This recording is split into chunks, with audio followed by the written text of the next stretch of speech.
Linda Macias, City Commissioner representing District 2. And Linda, we're here with you today because we want to talk all about the Milwhite Industries situation. There's been some developments over the last week. You've been one of the most vocal critics of that company and the way the quality of life for the local residents has been affected with all the dust and the noise. Tell us how you got involved, first of all, and bring us up to speed as to where we are.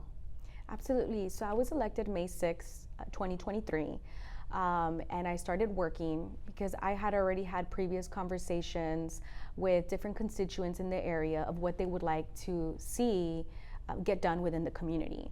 And so I received an unexpected call about the last week in May, and they were telling me about the horrendous conditions that this neighborhood was enduring. And so I wanted to go see what this was about. And I think the best way to do that is by experiencing it. That's when you fully get to have a clear understanding, is if you go and you experience it. And that's exactly what I did. The neighbors were so kind. They allowed me into their homes. They allowed me to see their conditions of their lifestyle. And it was absolutely agonizing, saddening that it was occurring within our community. And we decided to take swift action.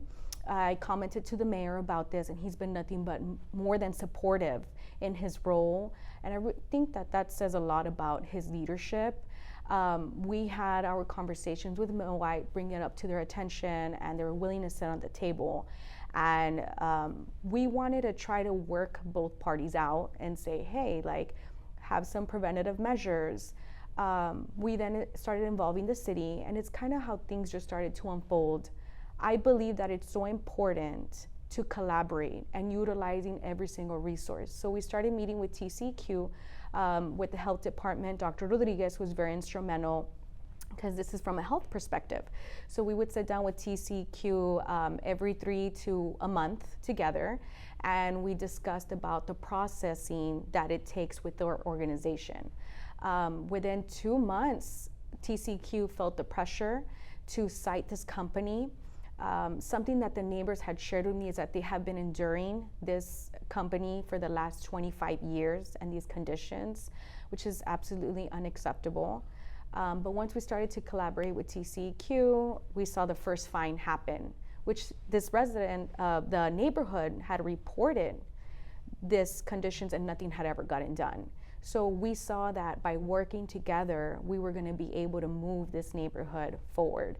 And so we capitalized on TCEQ, meeting frequently with them, holding them accountable. We capitalized on our city departments. We capitalized with Morgan La Mantilla and Aaron Gomez, as well as our local elected officials. And so there's a famous proverb that says, if you want to go fast, go alone. But if you want to go far, go together. And I feel that we have done all that we can. I've held 13 town halls with this neighborhood. Everything takes a lengthy bureaucratic processing, but I wanted to let them know that we are continuing to try to find a happy median. And if we couldn't find that, then we're going to do everything in our power to ensure that they had accessibility to clean air and a higher quality of life. I called UTRGV, and I was able to find an air quality specialist, and he went in and he did a quality air study for the neighborhood. The next thing that we did was that we went ahead and filed a lawsuit against them as a city. The judge still has not decided or made a decision on that. The next thing was that the neighborhood filed a lawsuit on their own. So they'll be going on to this lawsuit June 6th at the 107th District Court. Their insurance carrier also sued Milwhite.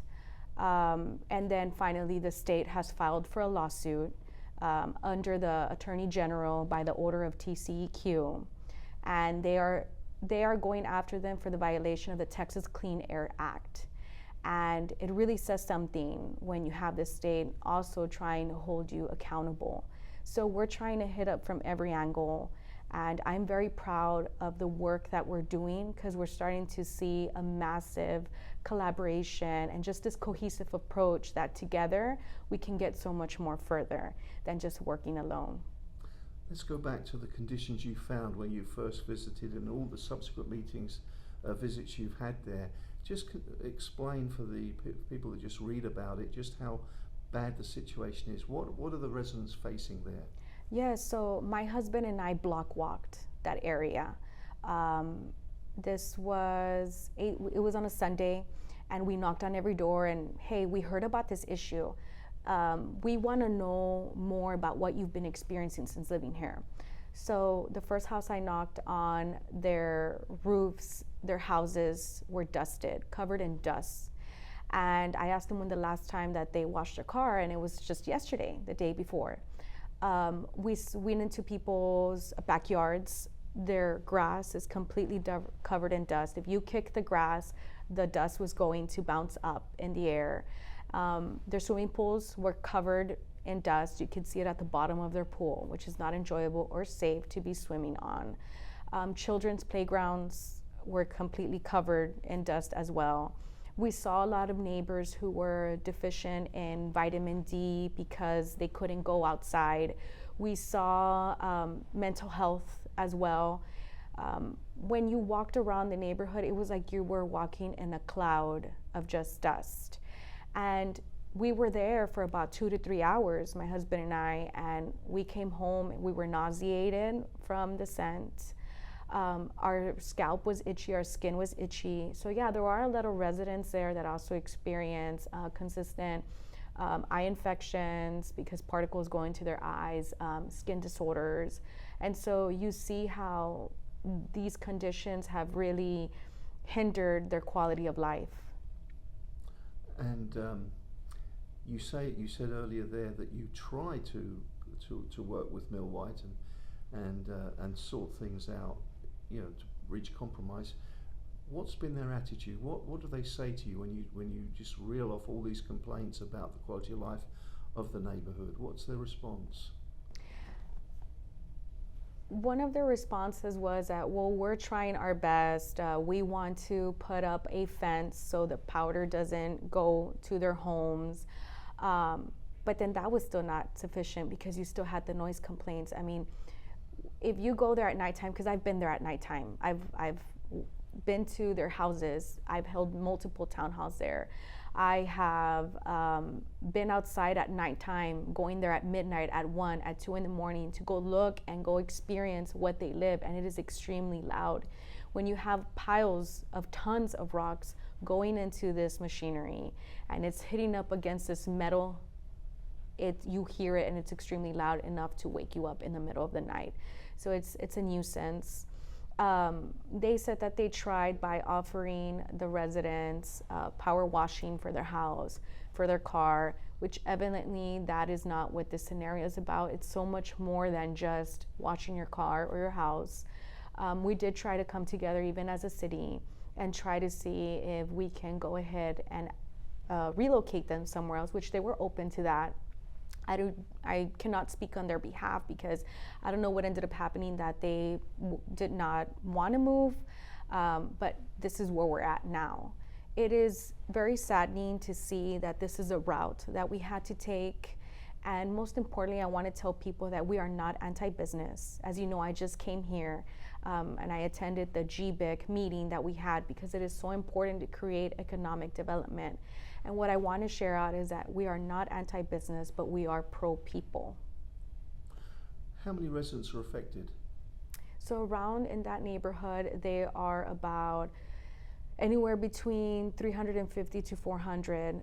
But then I've also heard cases where nearing neighborhoods have also suffered from the conditions. So depending where the wind blows, what time of year we are, you can see how their material has gone beyond its boundaries and beyond its property. I saw a comment just a day or so back from Helen Ramirez, your city manager, and she said something like she's been in city government 20 years and she's never heard or seen of a company with this many violations, health and safety violations. Our city manager has been nothing but supportive, and the experience that she's brought in has been so enlightening and insightful to help us tackle this issue. I'm not sure when the last time Brownsville had a severe case as to the way that we are tackling it now. But she has been nothing but supportive and just all around amazing on knowing what to do. And she's had to do this before at the previous city that she was a manager at, and so she came in with this experience. And I really feel like the stars aligned for that neighborhood. Having the mayor who's so kind and considerate and who empathizes. I'm definitely an actionable person, and so I went in and I'm doing all that I can. And then having our city manager as well as our representatives, they've been nothing, and TCQ, nothing but supportive and amazing, just ensuring that they're doing the right thing. It's not that anybody's favoring somebody over the other, it's just we want to make sure that we're doing the right thing. So if you go to the company's website, Milwhite's website, it says they're 100 years old, or 100 years was last year, I believe. And so could you not make the argument that they were here first before the residential neighborhood got going, and they perhaps were in the countryside when they started, or a more rural area, and the development has sort of encroached upon where they've been. Is that any sort of defense? I think that you can try to argue from every standpoint, but truth of the matter is that they are sitting on a planning and zoning. That area is designated for light industrial, and they are operating at a heavy industrial. You have that argument.